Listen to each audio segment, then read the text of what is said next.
Good evening, everybody. Meeting again in the session of Organon philosophy, and we are discussing regarding the Roberts philosophy.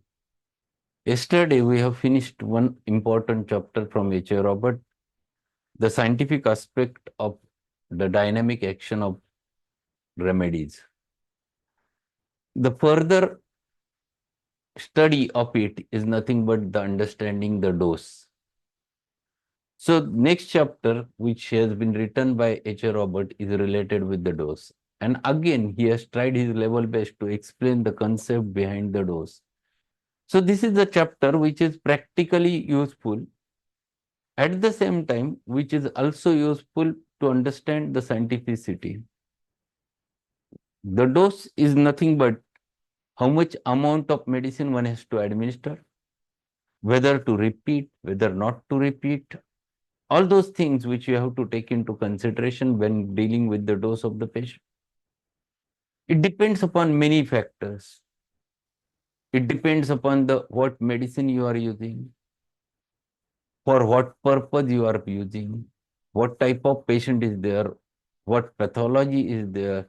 So everything which you have to take into consideration along with the judging the susceptibility of the individual.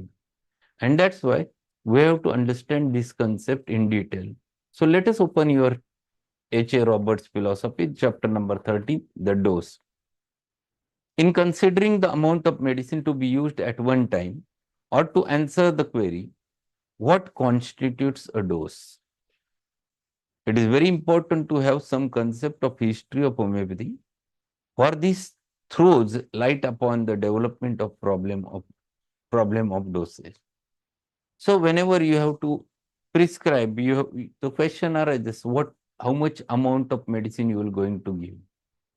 There are many people who ask you, doctor, if instead of taking 5 pills, if I would have taken 4 pills, or if instead of taking 5 pills, I have taken 6 pills, what will happen? We must able to understand what exactly it means, because because it is not their fault. Fault is that they have learned only material mathematics. They have not learned the concepts of dynamics. There is a big difference between the concepts of dynamic mathematics and material mathematics. So whenever you think about the homeopathy, it is a question of quality and not the quantity. So it is a method that you fix, that you give 4 pills at a time. There are some people who used to give 2 pills. There are some people who used to give big pill and single pill. It varies from individual to individual. And there is no question action will going to be same, because quality will going to be the same. It might be if you would have prescribed 30, it will remain 30, whether you give 1 pill or 2 pills or 4 pills or 1 bottle, the action will be one and same. So this is big question which you have to answer many times to the patient. And for that purpose, our concept should be very clear in our mind. Before Hahnemann's time, and indeed in his early work, the dose played an important part. Nothing but crude and massive doses had ever been used in the care of the sick. All physicians used these massive doses as a matter of course, and Hahnemann, being the product of best training of that day, followed in his early career in the footsteps of his predecessors. Even after Hahnemann began to see the light of the law of cure, he continued to use the massive doses. And it is to be remembered that he made cures with massive doses of crude medicine. But from his close observations and continual experiments, he found that he was obtaining drug effects oftener than he was making a successful cure. So he is explaining the history behind the doses. The dose which he was used to start with by Hahnemann and the peoples, the Hahnemannian colleagues at that time, were large doses, massive doses, material doses. Hahnemann was also using the similar type of doses. He started his practice, even though he has he came to the conclusion of law of cure, he was using the material doses only. So the material massive doses was the first earlier method of treatment by Hahnemann. He was a person who was experimenter. And because of experimentation and close observations, he came to the conclusion, what will happen if I will reduce the dose? So he has started reducing the dose. And when after experimentation, he found that if dose is reduced and still it is working. So he has reduced it further. Again, he found the truth that still it is working. Then he started reducing it to a great instant. And he came to the conclusion that even you come to the minute dose, it is working. That was the important observation done by Hahnemann. And because of which he was coming to the law of minimum dose. But it was developed when he was practicing with materials. So he started reducing doses and he came to the conclusion that dose needed in order to arouse the sufficient vitality in the person. That's what law of minimum dose, which he has ultimately came out with. So it is not on the day one Hahnemann have explained the law of minimum dose. It took years together to reach to that concept of dynamics and concept of understanding the dynamic doses of medicine. When he became convinced of this, he reduced the dose, dividing and again dividing the dose, watching closely the result. He soon found that the smaller the dose, more beneficent the results. His experiments with divided dose did not come until after he had discovered the dynamic action of disease. Then, with his logical mind, he must of necessity have correlated his results with the large doses and brought his ideas of doses into correlation with the same concept. For if disease is dynamic in nature, the use of a remedy to cure or even to reach the disease must be dynamic rather than physiological in form and power. So Hahnemann started reducing the doses. He reduced it, then he reduced it. Ultimately, when he came to the conclusion that disease happens to be there because of dynamic disturbance of vital force, then he considered if the disease is dynamic, how the material doses will going to cure at that dynamic plane. His thought was very correct. He was very clear in his mind that if the disease is dynamic, how we can treat that disease with the help of dynamic doses. So what he has done, he has reduced it further and he has tried his level best with the knowledge of physics, the knowledge of chemistry, knowledge of biology, and came to the conclusion of making the dose dynamic, and he has utilized total knowledge of physics over there. He has utilized that the smallest particle of the any substance is atom, and inside the atom at the nucleus the energy is saturated. And then he has developed a method that is what is called as the trituration, with which he came to the conclusion, yes, with trituration, it is possible to release the energy of the medicine, and that works. So see, this is a total result of the experimentation and proper observation done by Hahnemann, and then he came to the conclusion of dynamic doses of the medicine. So it takes long time for Hahnemann to reach to that level. The more Hahnemann became convinced of dynamic nature of disease, the more he sought the dynamic plane in the medicine, and the more beneficial he found the administration of the similia. Very, very gradually, the minimum dose, which is always the flexible measure, became ever smaller and smaller until he has developed into infinitesimal. So it is a long time which was required.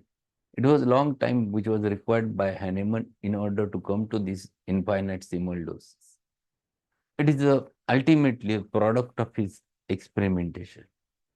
However, it has been long road to the use of minimum dose, and the many animosities have developed. all because of the failure of many minds to grasp the idea of dynamic nature of the disease and the natural tendency to look upon material substance as the remedy and the pathological state of the disease, and the failure to see the expression of disease states in the subjective symptom. So when Hahnemann came to the conclusion of these dynamics, it was rather difficult for people to understand the concepts of dynamics. They were saying how it is possible that disease is dynamic. What Hahnemann told was very difficult to digest because they were material thinkers. Even today, the concept of Hahnemann is not easily understood because unless and until we study the dynamics, it is not possible to understand. And that's why there was lot of controversies in people's mind. Then Hahnemann came to the conclusion of dynamic medicines. It was rather more difficult to understand for them. But what Hahnemann told was the product of his experimentation and ultimately his experience. And he came to the conclusion that disease always develops in dynamic plane because of disturbance of vital force, because of external factors. And once these disturbances happen, then it expresses in the form of signs and symptoms. So disease always happens at the dynamic plane. And if it happens in dynamic plane, our medicine should be in the same plane. Our medicine should work in the same plane. And if when to produce results in the same plane, our medicines we have to prepare dynamic. So concept was very clear in his mind. And because of which he was coming to the conclusion of making medicine more and more dynamic, with which he fought for the two methods of preparation of medicine called to be a succussion and trituration, ultimately called as a potentization. So this is a big invention in the Hahnemann's monuments. The gradual recognition of the power of minimum dose is manifest even the dominant school of medicine and is being proven in the laboratories of the modern science. So after that, the people or those allopaths even started reducing the doses. Earlier it was massive. Thereafter they understand the use of making the dose minimum, and then they came to the conclusion that they labeled it by the name of therapeutic dose. As a result, gradually lessening doses are being adopted by many who have formerly derided the possibility of effectiveness of small doses. Many of the leading pharmacies have followed this road in preparing drugs for the use of general physicians. So once Hahnemann explained it to the world, gradually allopathy accepted. The pharmacies, the modern pharmacies started reducing the doses. They came to the conclusion of those parts. This trend is manifest in colloidal preparations and the ductless gland therapy. Of late, the physiologist has shown the power of vitamins, and as a particular instance, we might point to recent experiments with vitamin D. It has been found that one part of crystalline form to 3 trillion has a curative action on rachitis, while one part to the 50,000 has destructive action on the point of causing rickets. This again verifies Hahnemann's dictum on the power of small doses and the harmful effects of more material doses, although the proven material would be classed as infinitesimal by many. So, this path was followed by allopathy, modern science. They started reducing the doses. Then when they prepared the vitamins, they started reducing the doses of vitamins. And they came to the micrograms of certain vitamins when administered to the patient. He has given one example of vitamin D3 over there. There are many more. If you go with the preparations which are prepared in allopathic science, even as a supplement, then you will find that how many minute doses of the vitamins which they used to provide to the patient. Ultimately, it was a result of Hahnemann's experimentation. Hahnemann was responsible to come to the conclusion that even though we reduce the medicine, quantity of medicine, it used to work more in a more better manner. In fact, its penetration capacity increases. And that was followed by many allopathic pharmacies, many modern pharmacies. And they started reducing or preparing the medicine in reducing doses. And today, when we see, even in allopathic pharmacies, the doses came to the conclusion of micrograms in many times. Even there was a change in the doses. There were micro sets were there, IV sets.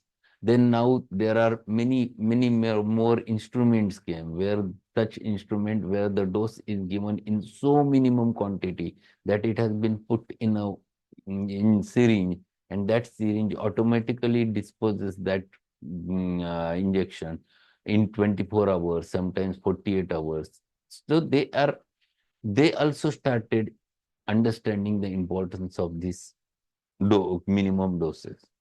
But in fact, still they were using it in material form. Hahnemann had gone beyond that. He had gone beyond that and he made the dose infinitesimal.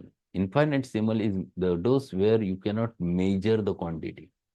So we know the Avogadro's hypothesis is that after 12C potency or 24X potency, it is not possible to reach to the quantity of medicine. You cannot find it out original quantity of medicine, and the medicine which has become completely infinitesimal or dynamic at that time. So that was Hahnemann's concept. This also demonstrates the Ernst-Schulz law of action and reaction. So we are coming to a point where we fully recognize and comprehend. Comprehend means to understand. Comprehend the soundness of Hahnemann's deduction. Let us go to the Hahnemann's Organon, 5th American edition, for his teaching in regard to the dose. Remembering that every edition, this was plainly taught. Each edition progressed one step further in the development of minuteness of the doses.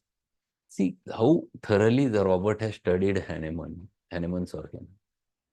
He has studied all the editions of Organon, and then he explains over there that every edition is further step in the process of evolution of homeopathy. It was the result of experimentation, and Hahnemann was changing his thoughts because of experimentation.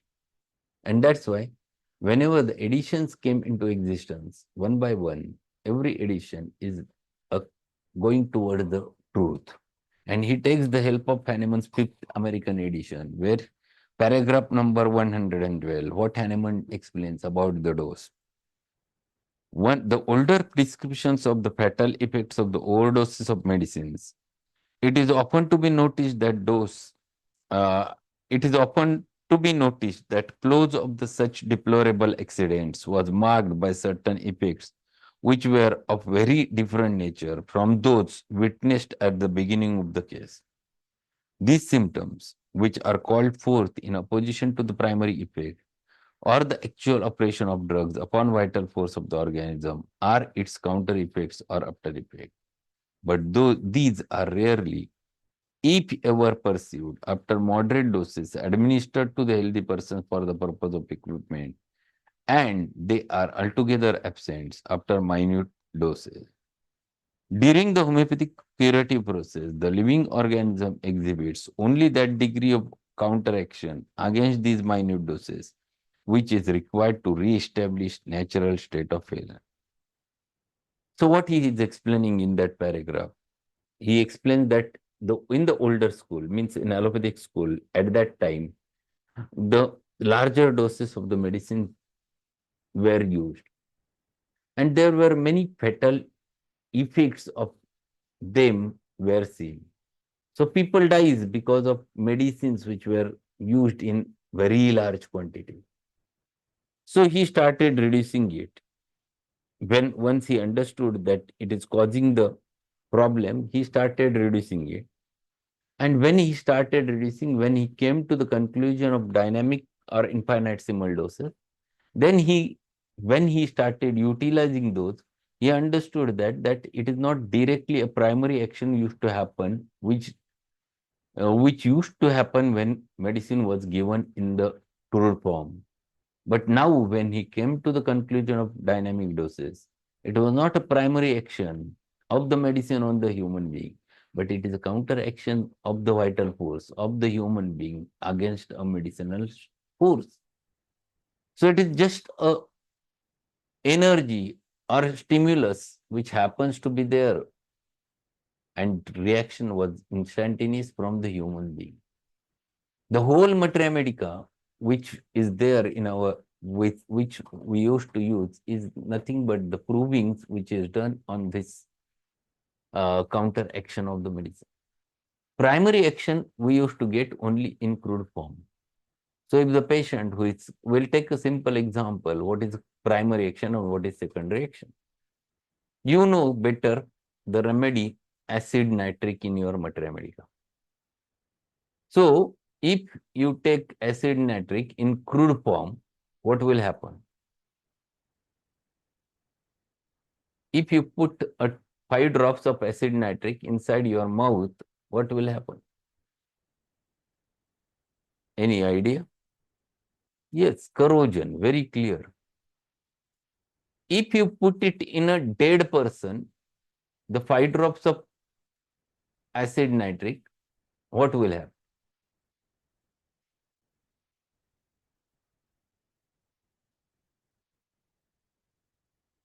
What is the reaction? Whether the patient is live or whether the patient is dead, the action remains to be the same, and acid nitric produces a corrosion over there. That is what is called as the primary action of acid nitric, the effect of it on the body. Instead of that, if you put acid nitric in 200 doses, 200 potency in the live human being as well as in dead human, what will happen? Any idea?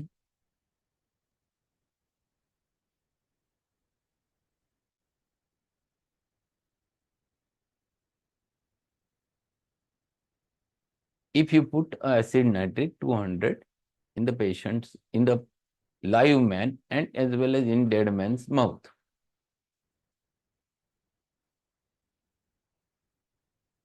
the simple Sir, thing in is live that, man, yes, proving was happen. yes, in live man there In will dead be man, reaction in of that man against that stimulus. But what will happen with the dead person?